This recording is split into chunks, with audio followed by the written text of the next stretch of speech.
선생님이 읽어주는 어린이 성경 이야기.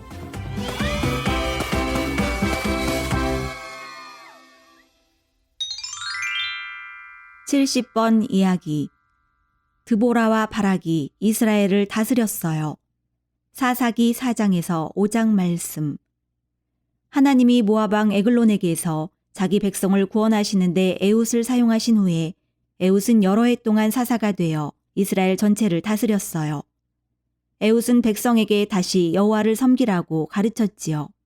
하지만 에훗이 죽은 후 온 이스라엘은 다시 하나님을 잊어버리고 자기 뜻에 옳은 대로 행했어요. 우상들을 섬기고 그 땅의 이방인들이 행하는 온갖 악한 일들을 하게 되었지요.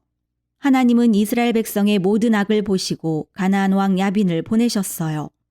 야빈은 군사들과 함께 900대나 되는 철병거를 가진 왕이었답니다. 철병거는 전투용 마차 같은 것이어서 단번에 이스라엘 땅 전체를 내달릴 수 있었어요. 야빈 왕과 군사들도 역시 이스라엘 백성에게 돈을 내게 했어요.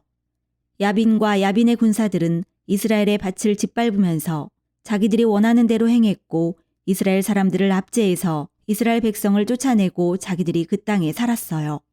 길은 여행하기에 안전하지 않았어요.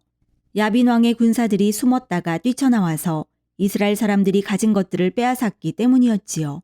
안전할 수 있는 곳이라고는 강한 성벽이 둘러쳐 있는 큰 성 안밖에 없었어요. 그나마 큰 성에 살고 있는 사람들조차도 우물이 성벽 바깥에 있었기 때문에 두려웠어요. 성벽 밖은 위험한 곳이었지요. 그래서 사람들은 누가 먼저 물을 가지고 안전한 성벽 안으로 돌아올지를 두고 서로 싸웠어요.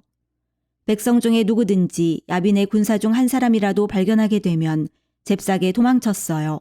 백성 중에서는 아무도 칼이나 창을 잡고 싸울 사람이 없었기 때문이에요. 이 얼마나 악하고 불행한 시기였나요? 무려 20년 동안이나 여호와는 야빈과 야빈의 군사들이 그 땅을 짓밟게 허락하셨어요. 이스라엘 백성의 삶에서 가장 슬픈 시기 중 하나였지요.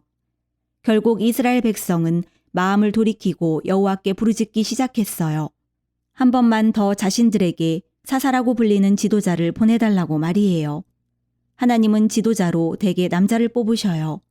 남자들이 대개 여자들보다 더 힘이 세고 강하기 때문이에요.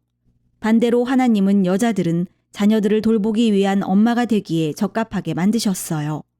여러분의 엄마가 여러분을 돌보듯이 말이에요. 그리고 이런 일이야말로 가장 중요한 일들 중에 하나지요. 하지만 이번에는 하나님이 여자 사사를 선택하셨어요.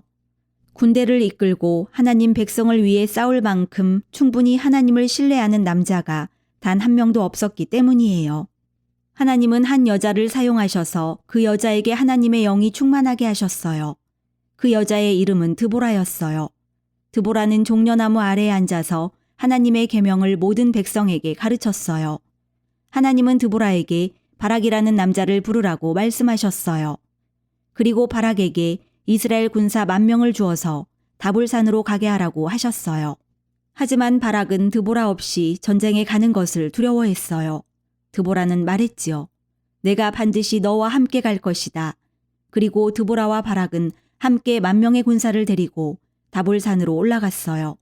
야빈 왕의 군대 장관 시스라는 이스라엘 군사들이 다볼산에 있다는 소식을 듣자 곧바로 큰 무리의 군사들과 900대의 철병거를 거느리고 다볼산으로 돌진했어요.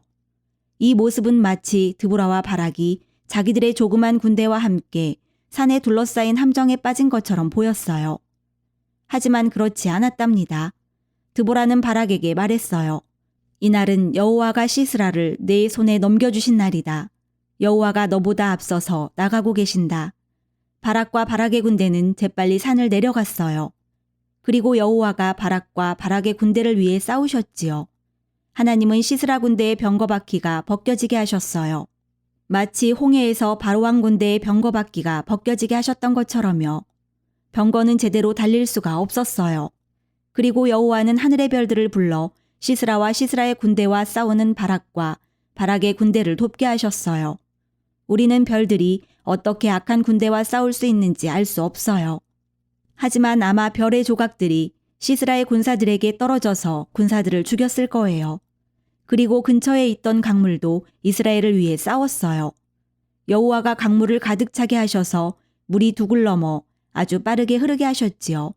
시스라의 군사 중 많은 이들이 빠르게 흐르는 강물에 빠져 죽었어요. 하나님이 자기가 지으신 세상의 것들을 자기 백성 이스라엘을 돕기 위해 사용하신 거예요. 전투는 가나안 군대에게 아주 불리하게 되어갔어요. 그래서 군대 장관 시스라는 군대를 버리고 혼자 도망쳤지요. 시스라는 어디로 가야 할지를 알고 있었어요. 겐 사람의 땅이었어요. 그 땅에 도착하기까지는 달려서 3일 정도가 걸렸어요. 겐 사람은 시스라와 친분이 있었어요. 그러니까 거기에서 시스라는 안전할 수 있겠지요. 마침내 시스라는 겐 사람의 땅에 도착했어요. 시스라는 덥고 지치고 목이 말랐어요.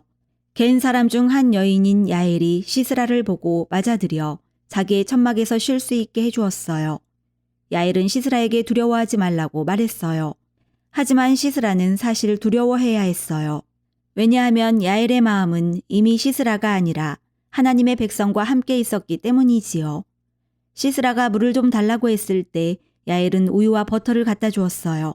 그리고 시스라가 자려고 눕자 이불을 덮어주었지요. 시스라는 야엘에게 거짓말을 하라고 시켰어요. 어떤 사람이든 와서 여기에 어떤 남자가 오지 않았느냐고 물으면 아무도 없다고 말하라고요. 그리고 곧 시스라는 잠에 골아 떨어졌어요. 이제 야엘이 바빠졌어요. 야엘은 말뚝을 하나 가지고 왔어요. 아마 천막을 칠 때 쓰는 말뚝이었을 거예요. 야엘은 그 말뚝을 시스라의 관자놀이에다 대고 힘껏 내리쳤어요. 말뚝은 그대로 시스라의 머리를 꿰뚫고 땅에 박혀버렸지요. 그렇게 해서 시스라는 죽었어요. 야엘이 한 일은 잘못이었을까요? 아니에요. 왜냐하면 시스라는 하나님의 적이었기 때문이에요. 그래서 하나님은 시스라가 죽고 자기 백성이 승리를 얻게 되기를 원하셨어요. 하나님이 시스라의 발걸음을 야엘의 천막으로 인도하셔서 죽게 하신 거죠. 하나님은 야엘에게 복을 주셨어요. 이스라엘이 이 위대한 승리를 얻도록 여호와가 도우신 후에 드보라와 바락은 하나님의 모든 기적에 대한 아름다운 노래를 하나 지어 백성에게 불러주었어요.